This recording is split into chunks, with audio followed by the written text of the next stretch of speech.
I always try to put things in perspective. And that's really what's kept me alive, honestly. Like kept me through the potholes is just things are never going to happen the way you want them to, just in life. It's just how I view things. And I think when I stood back and just said, well, I've managed to get this far. I know that, if you step back, I kind of assess the situation. I knew that I had something else coming in, right? So another harvest.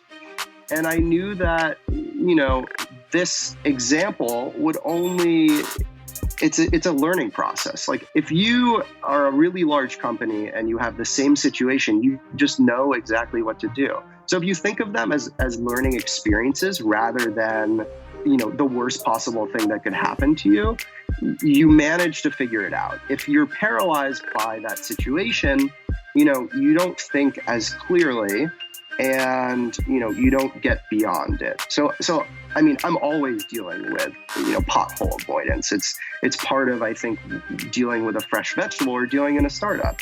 And I think it's really about, stepping back, saying, my life isn't bad. It's great. I get to wake up every day and create something new.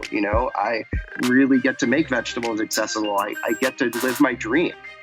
And I think if you look at the bigger picture, it allows you to kind of focus at the problem at hand. I learned from a very early stage at our growth that you really need to educate the customer. You need to create shopper marketing tactics at the store level to drive traffic. You need to create a buzz more than just the growing side, right? It's not only wholesale that builds markets, but it's also, customer experience. I really focused on getting to know the buyers at the store level. So I physically went to those Costco's all the time. There were only 5 stores. So I was constantly talking to the buyer at the store level, making sure that he knew me. I was constantly making sure that I had, better placement than what I had at the store, making sure that the product was merchandised well. During demos, I made sure that the demos people knew what a shishito was. It's like ease of use. So making sure that, when you're gone, people represent the product really well. That's definitely, an important part of making sure that product sells well at a Costco. Focus on trade shows. If you have the money to do a trade show, I rented a little corner of a friend at the time in produce. But if you do trade shows, don't look at the trade shows that everyone else is doing. Look at trade shows that you think are a little bit weird and might fit the product and is a little bit less expensive.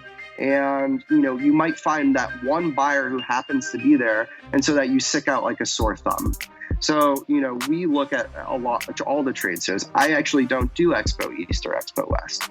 And the reason why is just because there's so many brands out there, right? That, you're not going to, although the farming companies definitely stick out at Expo East or Expo West, but, I really focus on the ones that are more aligned with the type of consumers or the type of buyers that we work with. Try to do as much due diligence as possible before walking in.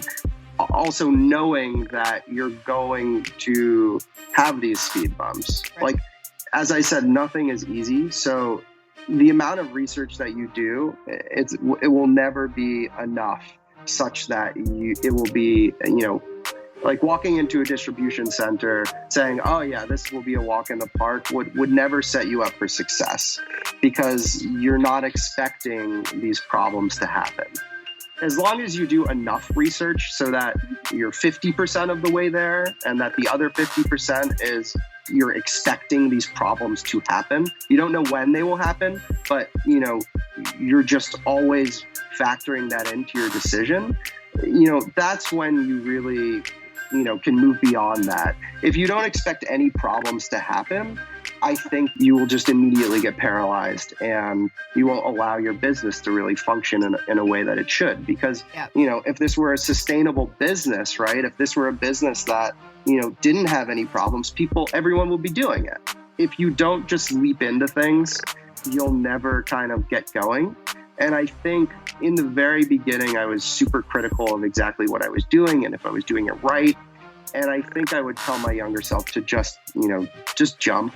and it all happens for a reason. It really, everything ends up falling into place, and nothing is perfect, but as long as you keep moving, you'll be happy.